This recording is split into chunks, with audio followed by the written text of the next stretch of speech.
Since time immemorial, Indigenous people have lived, traveled, and traded in the Puget Sound region.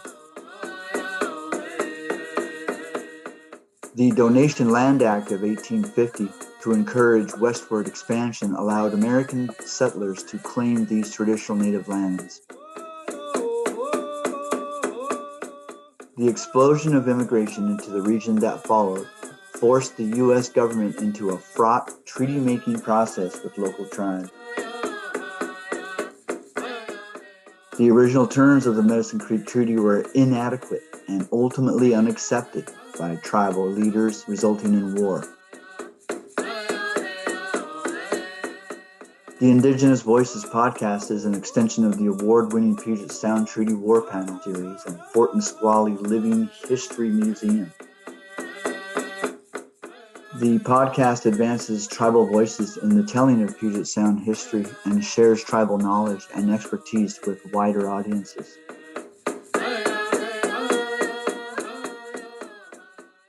Hello, my name is Warren KingGeorge.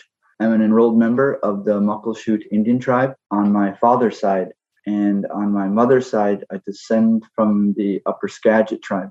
Nettsie Bullchild, Nisqually Indian tribe, Director of Archives and Tribal Historic Preservation Office, tribal member and tribal elder. Haslacheo Takablu Seedsta, Puyallup Chud. Good day, my name is Takablu. I'm from the Puyallup tribe. My English name is Amber Taylor. I am the daughter of Eric Bennett and Carol Taylor, the granddaughter of Ramona Bennett, Clyde Bill, Patricia Taylor, and Al Taylor. My name is Charlene Krise. I am from Squaxin Island tribe. My ancestry is of the Medicine Creek Nation. My family has connections to Nisqually and to Puyallup. I work as the executive director for the Squaxin Museum, Library, Research Center. The Indian Reorganization Act of 1934 decreased federal control of Native affairs, returned surplus lands to the tribes, and encouraged tribal self-governance. In Episode 6, participants discuss the state or tribal governances after the Dawes Act and the Indian Reorganization Act. Understanding that transition is complicated. You were going from treaty war era, who were, our warriors were selected and appointed.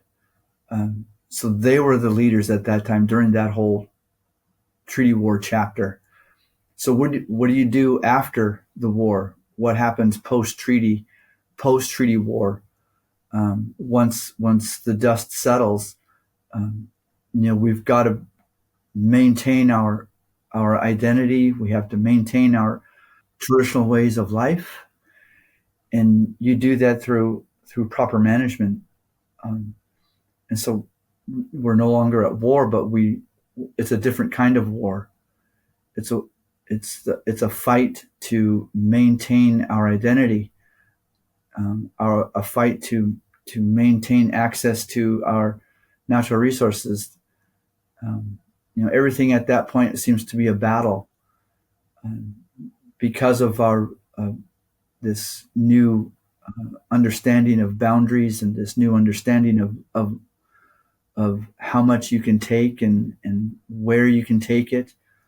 Now you can't just go to your normal clam bed now and go dig a bucket of clams to feed your kids, or you can't you can't put your fish weir up anymore because it's illegal. Some people interpret the law as said we can't, our traditional, usual, and accustomed areas are no longer accessible, and you can no longer use those fishing methods. You can't use a fish weir anymore either. You've got to use our way, the non-native way to catch salmon. And it was a huge conflict and so this way of governing has now taken a new trail, a new method, and it got to the point, I think, if I recall, that the government actually determined, if I recall, I want to say Chief Nelson was actually given a piece of paper that said he was the acting chief until we figure out how we're going to move forward.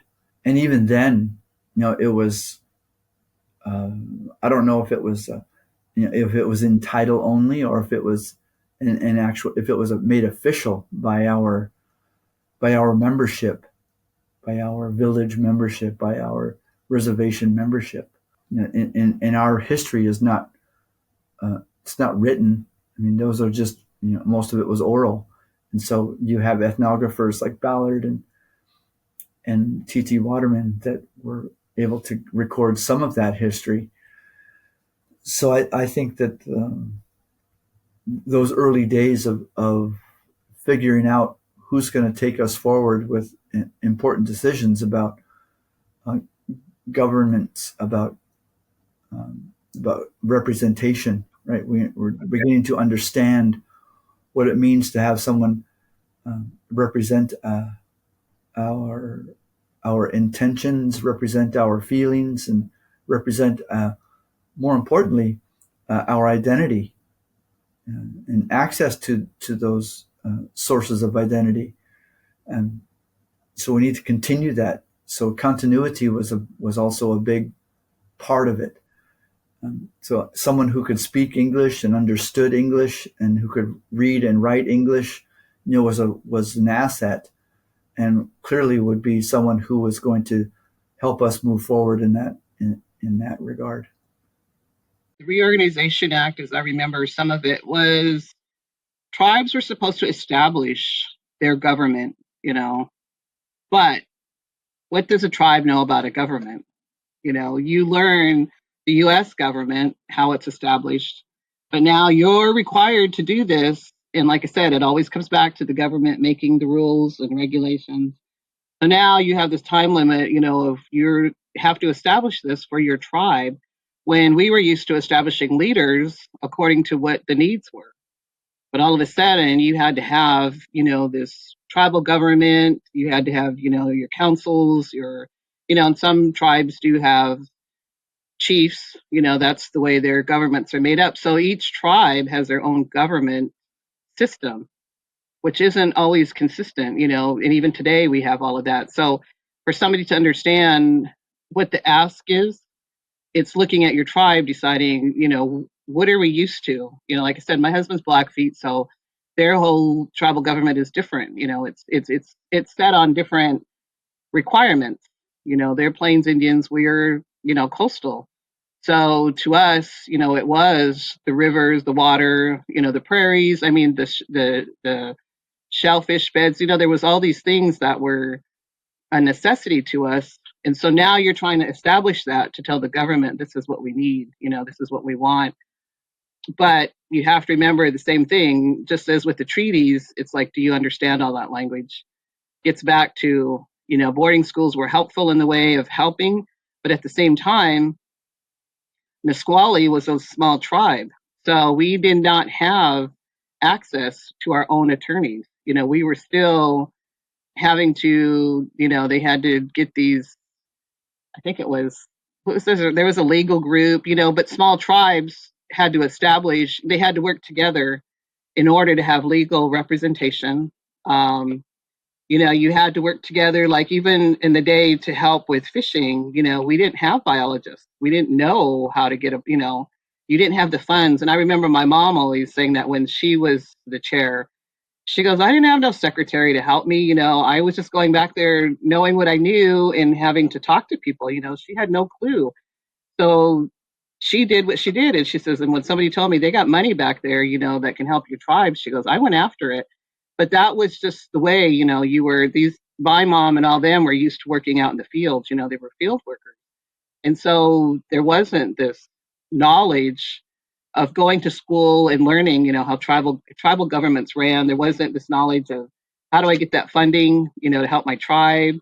So there was a lot of new stuff that came in with that you had to just, work your way through in order to help your tribe. So a lot of the smaller tribes, I remember then would go together just for all of these. They created these consortiums, to help, because even to get funding, you were established in the government level as a town, a city, that kind of stuff. So if you had the numbers, you could get more funding. So that's what they would do back then. So when that hit, everybody wanted it, but then it was trying to decide how to get it. Larger tribes, I don't want to say they had it easier, but they had the numbers, that they could get the funding that was needed. So that's what I remember of reorganization, as far as what you had to establish, what you had to do, but did you have the knowledge to do it? So you were still at somebody's, you had, when you got these attorneys, you still had to trust them enough to do the right thing to help you with it, what you needed to do. And you had your tribal people, if they understood or if they didn't understand, they had to go along with it or they wouldn't, so there was always this, you had to, because like I said, they took away the leadership, you didn't have, like we did in the ancestors did, they had these leaders that they had, and some tribes did, but that's that's what I remember that. So it was really hard, I guess you say, trying to shift gears, trying to go the other way and figure it out, is this going to work? Is this not going to work? And for us, it was the same thing. We didn't even have houses on the reservation. All of the people lived off the reservation. There was no electricity there until like the 20s, I think 1920s. So, there's things like that were in the way with, okay, what is our priorities? How do we get everybody to group together when they all live, different places? There's no funding to help them. So, there was a lot to it just to do all of this stuff that they were asking. You see the intent, but that's the same thing with all of these rules, regulations, these acts. They were always saying, "Oh, this was the intent of it, and it didn't work." But we, the tribes, paid the price for it.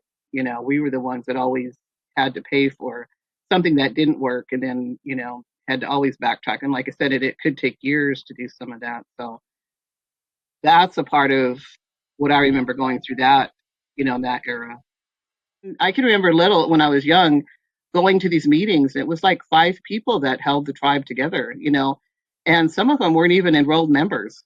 They were they were married in, and they were just like, they were here, so they were helping run the government. But that's, it was our elders. Like I said, I would say it was more the ones that went to boarding schools that did get the education that were holding the tribes together, and had enough education to understand the basics, and then like I said, you always had to go in with another tribe to try to help, get the things that you needed. But it was mostly the elders, that held everything together. And back then, the hard part was because you didn't have the computers, the phones, and all of that. You were used to having written minutes, written testimony. You hoped it was all right, so there was a lot of things that I remember that, there were just always papers, papers, papers, and even my mom, when she was chair, she saved all of the papers, I had to go through her stuff, and it was like, just everything that she could save, she saved because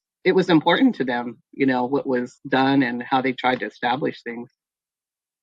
After the relocation to the reservation, there was a lot of, and after the war, the Indian Wars, life was rather tough for the tribal people. And we came from where you had the tribal elders, the Kayas and Sapas, and they were the keepers of a lot of the knowledge of how things should be done. And the elders taught the laws of the land, law of the land, meaning that we need to have respect for the changes of the season.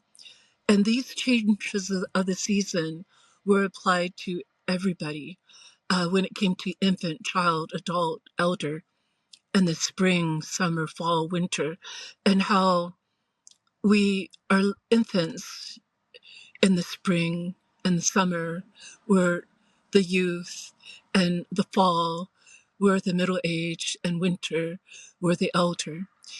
And with these teachings, there was a governance of sorts of how the tribal people would conduct themselves amongst each other. And then there was the extended one with when other tribes were visiting, how we would interact. And there's a historical document written by a non-native person, and I can't remember the document, but it talks about how in a longhouse, another group of tribal people were coming to visit the other tribe, and as they came in, everybody brushed their hands like this as everyone was coming in. There was a drumming and singing, and they were making their way in, and nobody shook hands, but they did the what they call slicking, of where they didn't grasp the hand. It was just like, I see you, and we are equals. And so there also was a respect to hierarchy of what we call Si'avs, people who had a higher rank among the other people, which would be like the chiefs, and people that were the speakers, like the speaker of the house. He had the voice, and he knew or she knew what to say. Women also held an important part. We have a story of the Olympia area about a land surveyor who came in the 1840s, I believe, maybe 50s, and how he mentioned about this woman that was the trailblazer. She was showing his group where to get from A to Z, places that he needed to go. And he couldn't believe the authority this woman had over her men. And he mentioned in his journal how that he had never seen any other official have so much authority over the men as this woman did. And so with that, our women also had a lot of authority to say what was going on among the people. When you think of people, it's politics. That's what politics is about the people. And our people believe that there is a right given to the people to be able to have a voice to say what they needed to say. So within our tribal government is that consensus where we wanted to include everyone, even the quiet one that may not say much. What do you think about this? And have them include what they want to say. As the years moved along and being taken away from the land and from the structure, the ancient structure that was put in place, it didn't go away.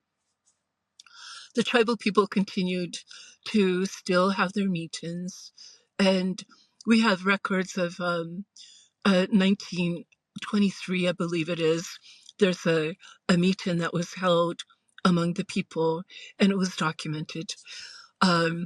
We have historical documentation on how the tribal people were upset because the shellfish beds were being polluted by a mill from Shelton and was coming and killing all the oysters and clams. Tribal people, they went to the what you call the city hall, and they called so much attention it was spoke about in the paper.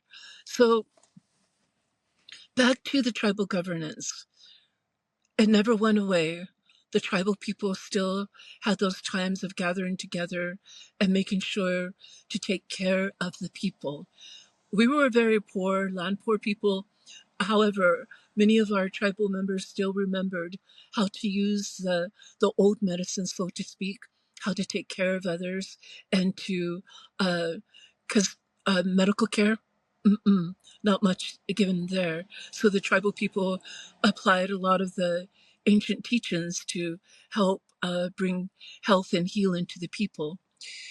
When it comes to governance of the people, it is about the people. That's what politics truly is. It's about the people.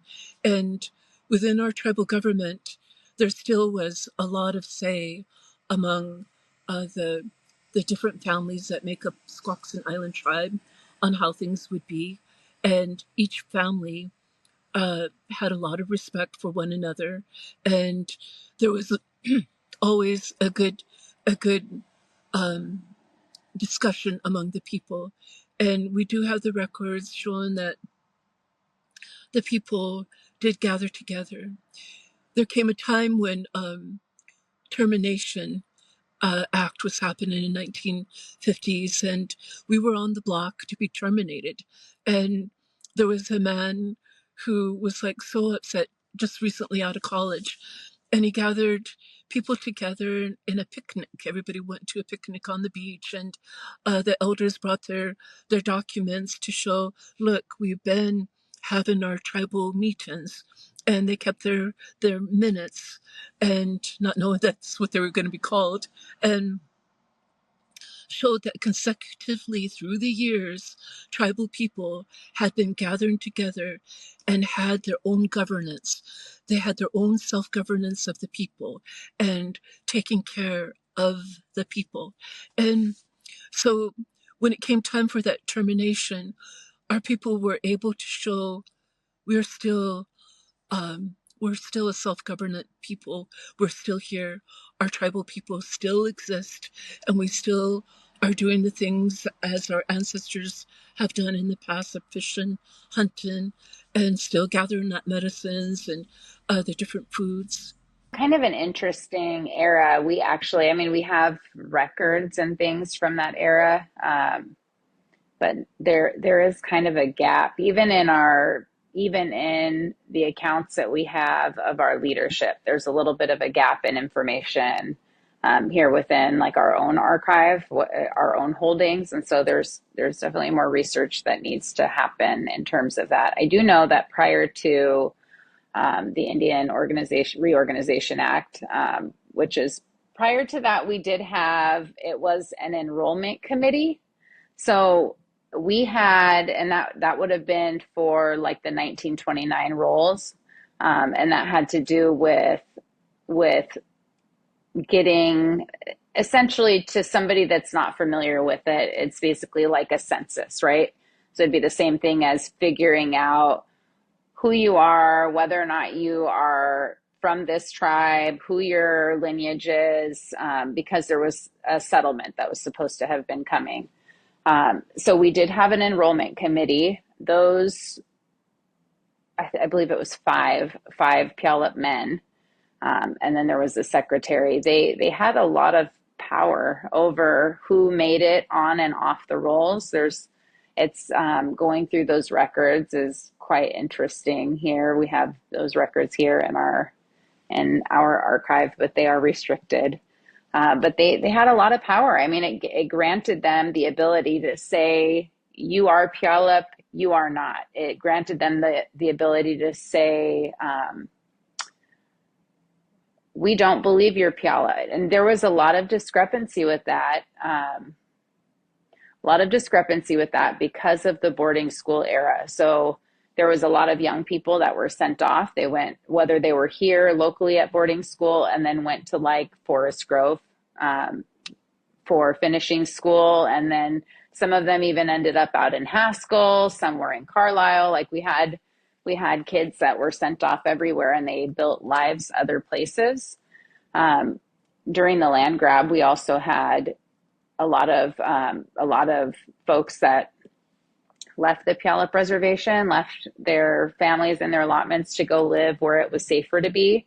And so when it came time to come back and say, I'm a Puyallup tribal member, I want to be on the rolls, right? The official list of all Puyallup tribal members, they weren't recognized. They were no longer, you don't live here. We don't know who you are. You know, a lot of that kind of stuff happened. So there was a lot of power in those positions at that time.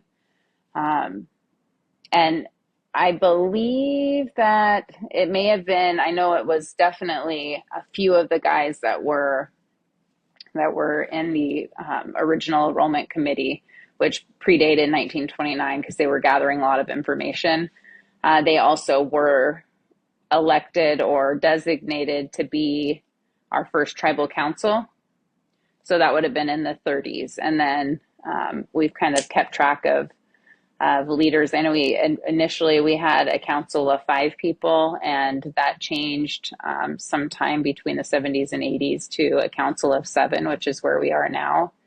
A really interesting time though, because like I said, you you have these folks that have been educated, Christianized, that have been to boarding school, that come, whether they come back home or whether they never left, they are now able to operate and create government and operate government in the same way as the United States government. Like, they would have been friends with the Indian agents. They would have been watching and seeing and being kind of prepped to be in these leadership roles, which wasn't necessarily how it was traditionally. Like, traditionally, you were in that role because you earned that role. You were good at it. You carried a special skill, and it wasn't like something that you were given forever, right? So if you were in a leadership role, it wasn't necessarily that you were always going to be a head man or a head woman. It was something that was earned because of specialized skills that you had when it came to leadership and your abilities. What impact did the Indian citizenship have on tribal governments or tribal members? We became citizens back in 1886 when we received our land patent. So whether or not that made a difference, I mean, it didn't really make much of a difference because it was really just a piece of paper, and it didn't really come with the same rights as any other citizen that had a land patent that could, manage their own affairs and manage how they wanted to spend their money. I did want to kind of go back just a little bit to something that I think is really interesting, that has some really good information, and that's our 1927, the Court of Claims. And I mean, when we think about leadership within the Puget Sound tribes, I mean, amazing. Those people that got up and testified, whether they spoke English, whether they had translation, and spoke about the way that life changed for them after the treaty. Those are our leaders. Those are the people that kind of brought us into this new era. And you can see we got some strong leaders that came out of, when you jump to the next generation, we've got some really amazing leaders that big shoes to fit. I think they're trying to maintain their identity and maintain their access to their culture, right? Because they're just leaving this horrible era where it was actually illegal for them to even be off the reservation. They were landlocked essentially by laws, and also, just based on being Indian. I mean, there were places they couldn't go and things that they couldn't do because they were Native American. It was illegal for them, and so a lot of people, a lot of the neighbors were really hard on them because of that. So I think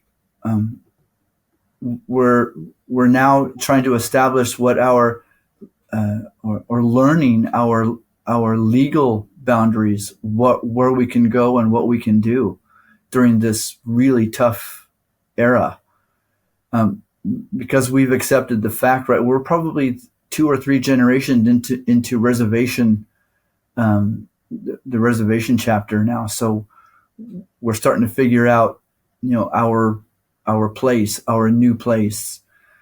But at the same time, trying not to forget who we are and where we come from. So we've got to learn to walk these 2 trails of being a post treaty native, but also being conscious of how far and how much we've grown and what we're becoming. And so, surviving that farmer in charge era, surviving the treaty wars era, learning to understand what the treaty is and how it benefits us and how it actually hurts us. So, but you persevere, and like our ancestors before us, you hold on to what you know is true, and you move forward with it, and you take that truth and you wield it, and you carve out just a little bit more of our trail, our future, what's in front of us, and you make that trail just a little bit easier for our young relatives who are coming up behind us, and you make do, and you do the best you can with that truth. They really had to think about what the goals were, but because when you're coming from, I'm going to say my mom's era, you were used to the government taking care of you. You went to government clinics, hospitals, everything you did was by the government's rules. You didn't have your own clinics, your own anything. It was always, you had to go where they wanted you to go, and that's the way life was. So now, as you're trying to establish your goals are really for that survival, so that you can someday have your own clinic, someday have your own school, someday have, a lot of these things that you weren't used to. Because in my era, when I went to school, like I said, there was just a handful of Indian students in there, so prejudice was very, very bad. You knew you knew you were being, looked down at and treated, not like you should. But that was how we grew up. So I think the goals of my parents and my grandparents, that was the whole thing, was how do we get for the next generation the needs, so that they don't have to go through this. They don't have to be, because like I said, when you went to those clinics, they were like in Tacoma, Seattle. It wasn't just up the street anywhere. That's where you were sent to. And before you could even get that help, you had to, have 2 weeks or to a month's notice in order for that to happen. So it wasn't just, it wasn't easy, I guess you'd say. So in that part of it, I think their goal was, I feel like all the leaders had the same goal, was the survival. It was just the survival of your tribe, through everything, through education, through health, through, whatever it took, just for them to survive, to make it to the next, generation, and so that was one of the big things. And back then, I remember, like I said, when I was young, the careers that were established for tribes were mostly, and I'm not looking down at anybody, but was, the easiest jobs that you could get. You weren't trained to be a lawyer, you were trained to be a secretary. You weren't trained to do biology, you were, so you didn't have that to establish for your tribe until later years, when everybody understood, it's like, oh, in order to get there, we need to, what they call, grow your own. We need to have those people in our tribe to help us. So I remember, like I said, my younger days being at the tribe, and it was just all non-Indians. It was all non-Indians that ran our tribal office, because we didn't have the people trained to do those jobs. They could be on council, but they were still needing these people's advice, helping them through all of this. So you did have these people that did help us to get to that state. So your goals, I think were constantly changing for the survival of your people to the current. You still wanted that identity, but you still had, the fishing was, you always had the fishing. I remember going clam digging and berry picking.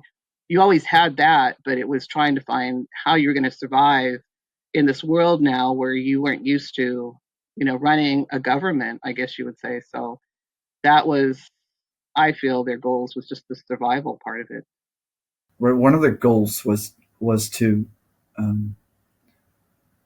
almost like they wanted to wash, the federal government wanted to wash their hands of not only of what was done wrong in the past, but also what's going to be done wrong in the future. They're simply giving themselves a get out of jail free card, is what they're essentially giving themselves, because it was getting really complicated, and it was also unfolding a lot of what was all of these wrongdoings, unfolding and uncovering a lot of these injustices that were being done blatantly and right out in the open. They were federal laws. Congress was passing these huge laws that were impacting the tribal people negatively. And so finally, when you get to a point where, wow, we're really going to be in a lot of trouble if our names are attached to this, let's let these people govern themselves. Let's let these people shoot themselves in the foot. And they, in that way, when the crap hits the fan, it'll be when people start pointing fingers and playing the blame game. Let's not we won't be first in line. We might be third or fourth in line to absorb part of the blame. So that's what I think this Reorganization Act was really about, to start stepping away from this imagine this canner pot. If you're canning and you imagine this pot starting to getting pretty warm now, this canning pot's getting really starting to get overdone. Let's step away from it before it explodes. And we don't want to be we don't want to receive any of the shrapnel that's going to be part of it. And that's essentially what's happening. And I think that it's definitely a really big hole that was dug by the federal government. And this was simply a way to get out of it. It was a mess they created, and it was simply a way for them to relieve themselves of any wrongdoing, or maybe to help their conscience so they could sleep a little bit better. I totally agree with that. I think it was a setup, to see, I think they were setting the tribes up to fail. So, you kind of think about it with the reorganization, what all they included in there. It's like, okay, how is a tribe that doesn't have, like, what did you say, Muckleshoot had just so much land? It's like, how are you going to reorganize that? How, you've taken everything away from them. Like I said, they kept having to make these different acts and laws for, the other mistakes they made. It's like, oh, that didn't work. So now we're going to, try to fix it.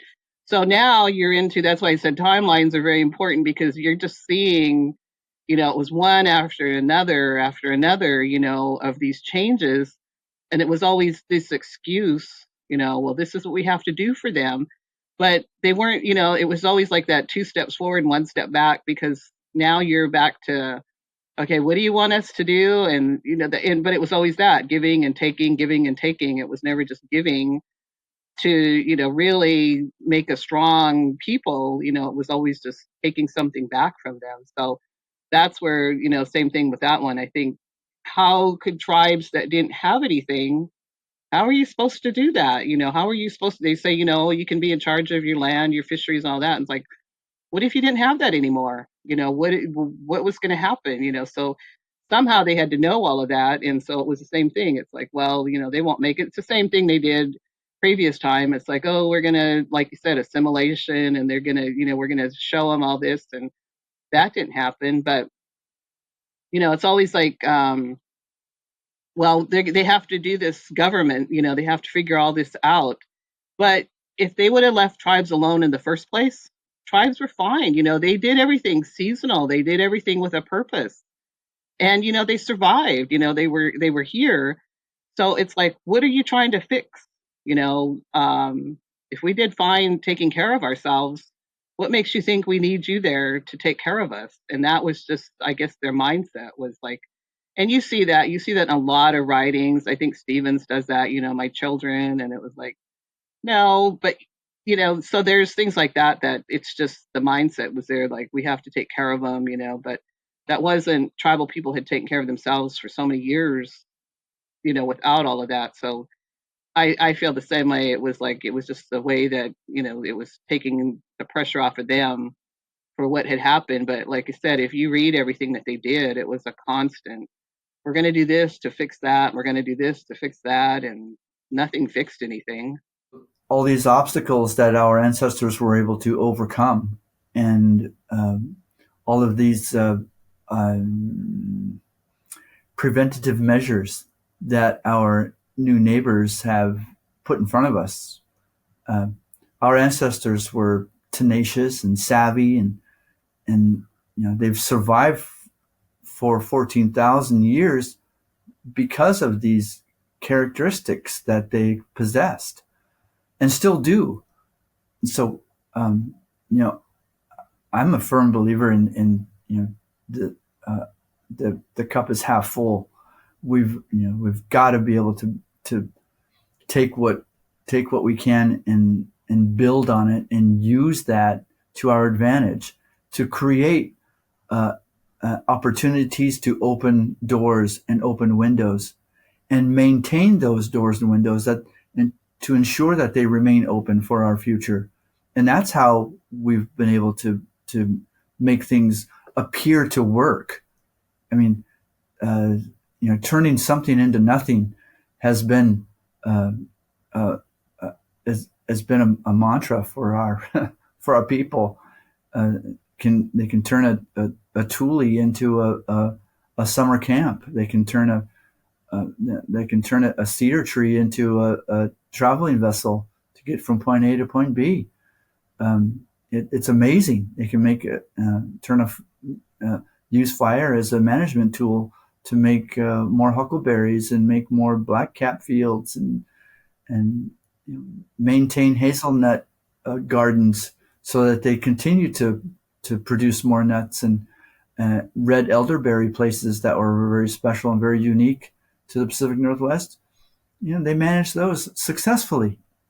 And we're here because of that, because of this continued success, this continued effort to overcome these obstacles that have been laid down in front of us, whether they be legal obstacles, whether they be a militia, or if it was a law that was placed, and they still found a way around it, or were able to trudge through these legal mud puddles. We're willing to get a little muddy, and we're willing to get a little dirty to reach the other side or to continue forward. So I'm grateful and thankful for these ancestors who were willing to die and willing to get dirty. They were willing to endure these hardships, so that we can maintain a healthy and happy and successful life. And it's because of them, we're still here doing what they did, continuing their work. And I agree with that. And I think it's like Warren's talking about is, you're getting back to the basics of tribal people and what the ancestors taught. So I know Warren probably goes through the same thing. Some of our elders, they'll stand up and they start this story, and I sit there and I'm like, I know this story. This person's going to talk about, they're going to tell that story again. And it's like, I feel like I've heard it a million times and I can verbatim, repeat it.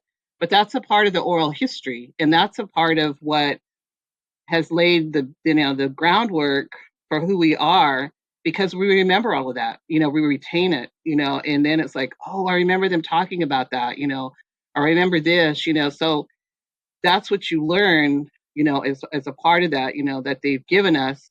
And it's getting back to these basics. Like a lot of people use the decolonization, and I don't like that word because we'll never get back what we, was taken. But I'm always telling them we can re-indigenize, we can bring back, all of the stuff that they thought they took from us, but they didn't, because of being a strong people. We've remembered the traditions, we bring back the ceremonies.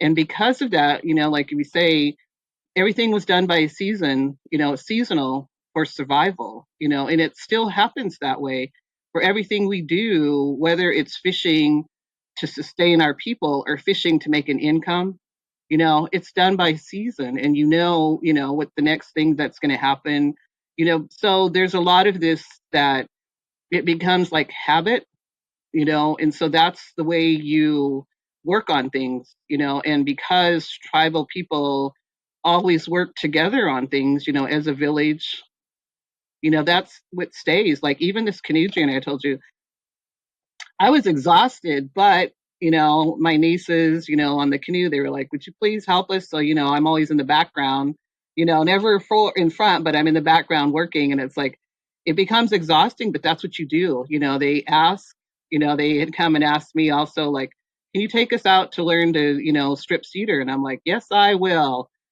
So you take them out and you do these things that you were taught. You know where to go, you know how to find things, so it's always that habit, or like I said, there's always that oral history story that, when they start, I'm like, oh, I'm going to hear this story again. But you know why? All of a sudden the light bulb goes off. This is what's up. So I think that's how everything is based. Even today, we never lost it. Even though we're sitting in these different positions, I would never expect to be doing a podcast, to be talking in front of people. But, you do things because this is the way you were taught. You remember, I remember my mother doing it. I remember my grandma, my grandpa, all these things that, people did.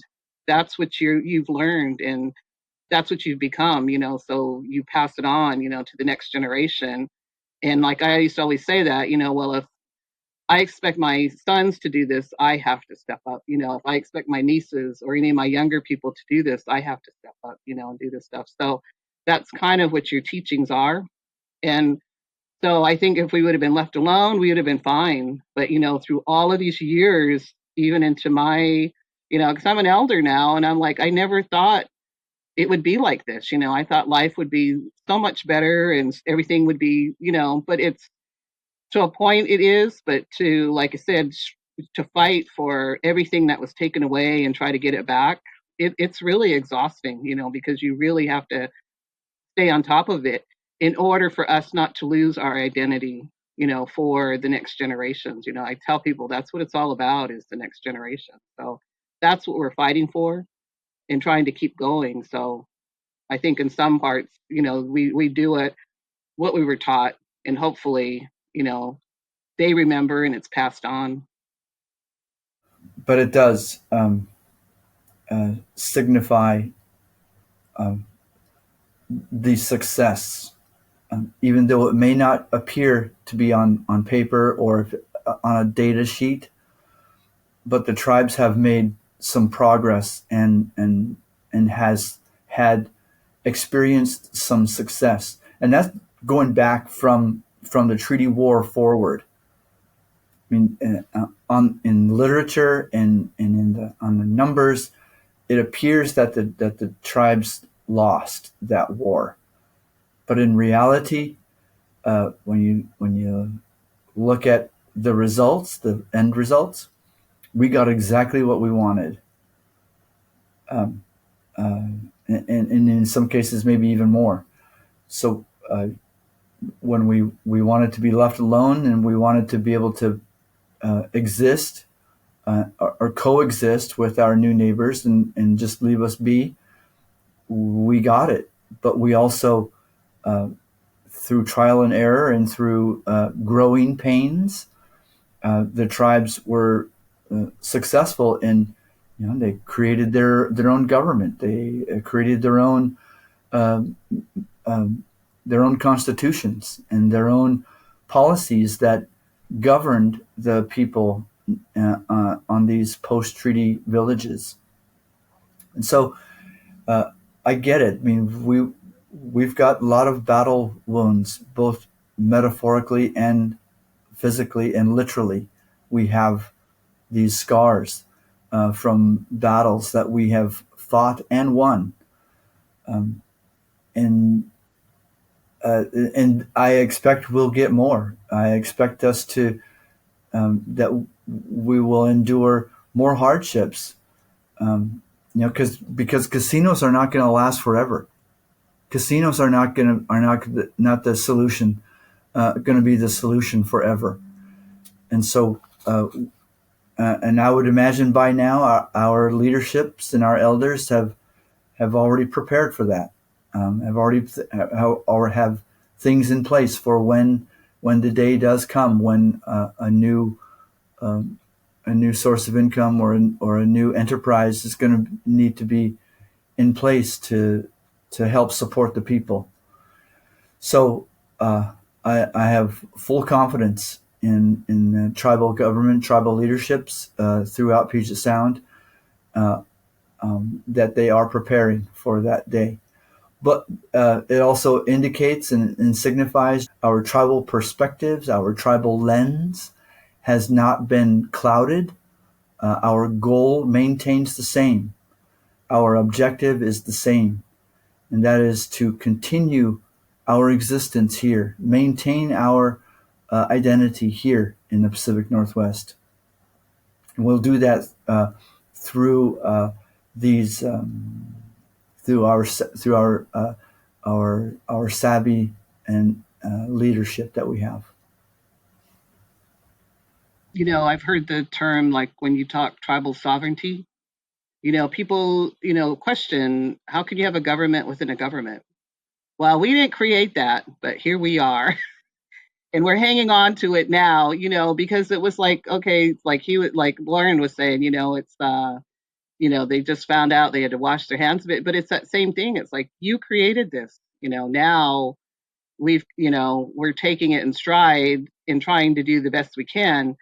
But it's also like they say, what doesn't kill you makes you stronger, and that's kind of, I think, what's happened with us. But it's some of these, like you said, the laws, I think we've overcome them, but a lot of it, like I said, has to do with because tribes back in the day were villages.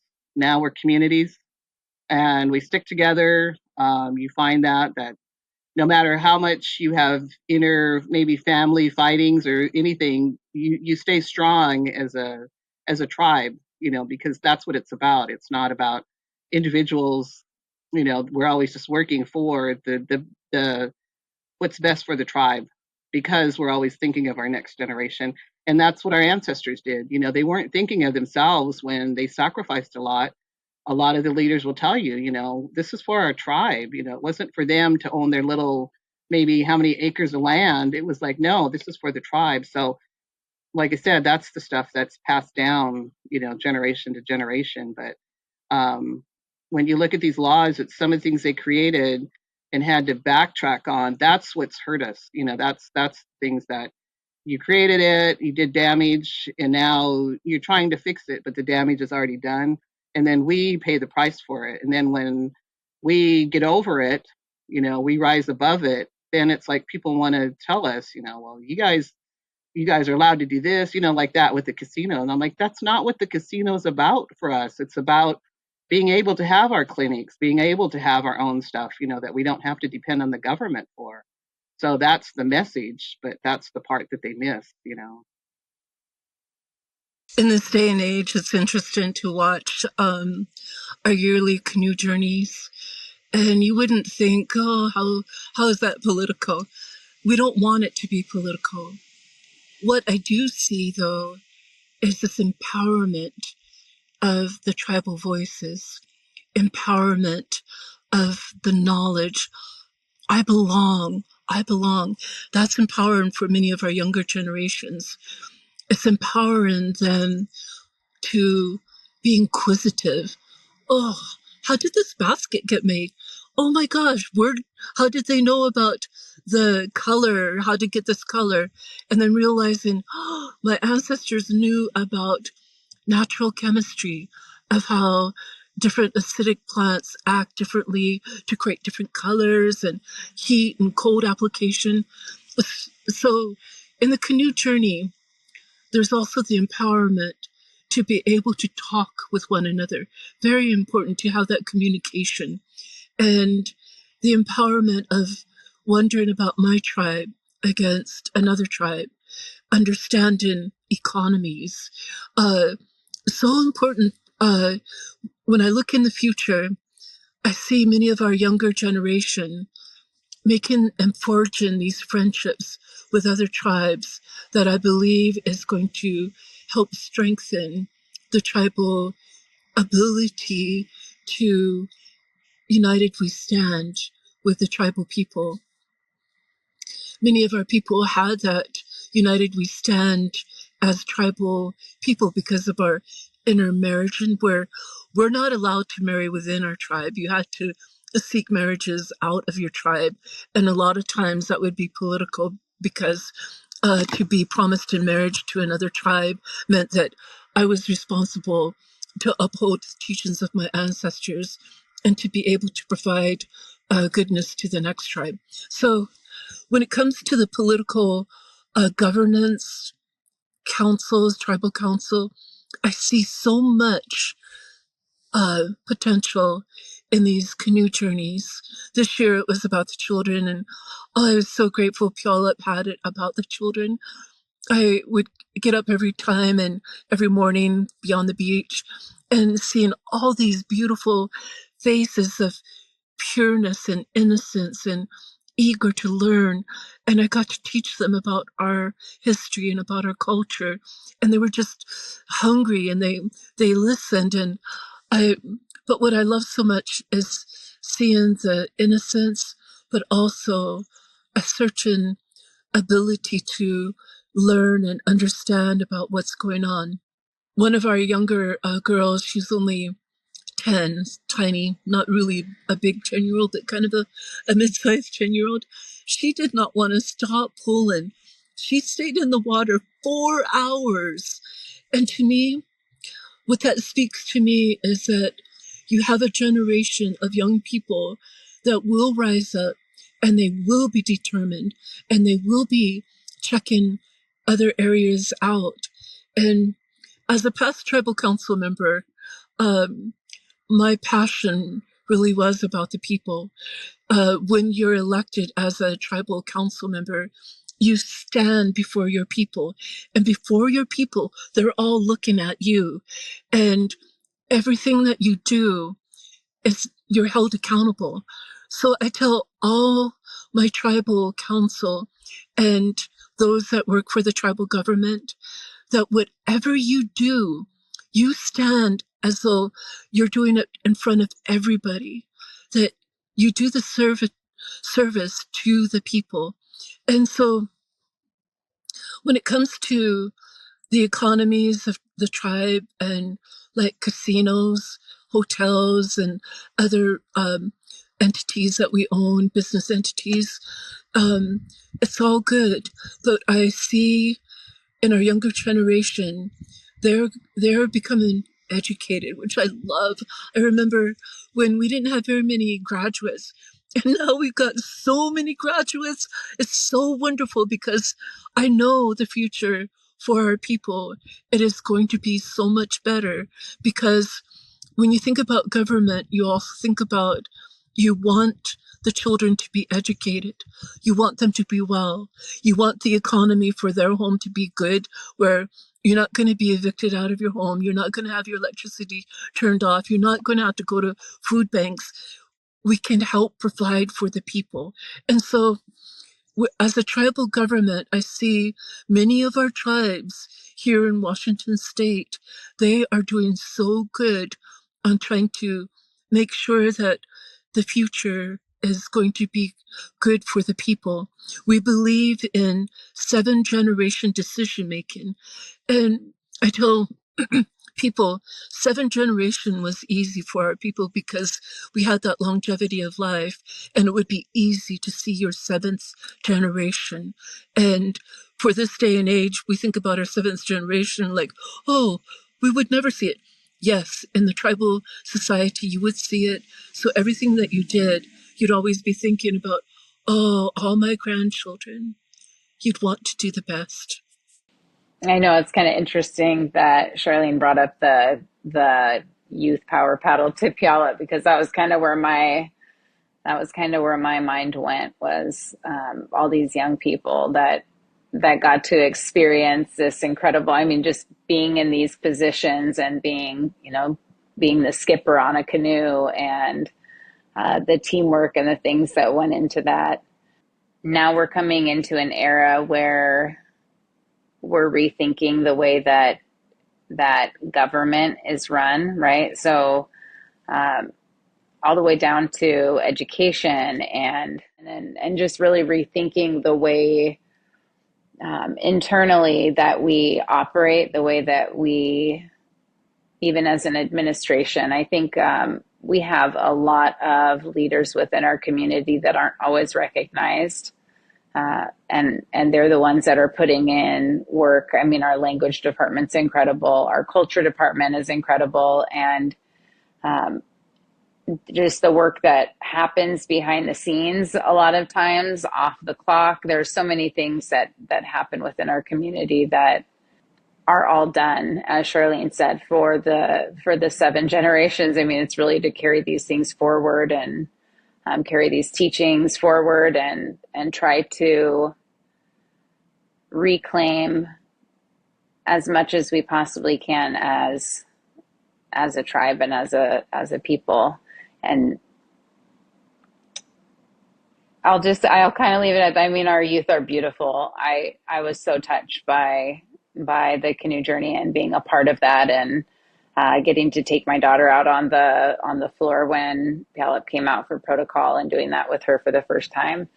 And then seeing our beautiful young ladies teaching all of us the dances. I mean, they're, I believe, going into high school as seniors. So Nellie Cruz and Layla Laux are just beautiful humans. And Charlene's absolutely right. We do have, we're going to be okay.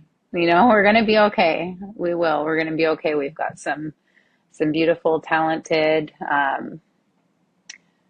smart, wonderful youth coming up to be our next leaders. And it'll be really interesting to see what that shift is like.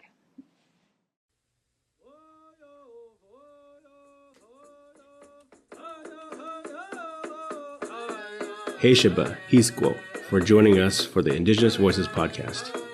Indigenous Voices is available wherever you get your podcast. Follow and subscribe at fortnisqually.org. This podcast is generously supported by the Pierce County Historic Preservation Grant, as well as representatives from Puyallup, Nisqually, Squaxin, and Bullchild. Music by Vincent Johnson, Nooksack, Lummi, and Nishani Johnson, Jamestown, Sklallam, Lummi.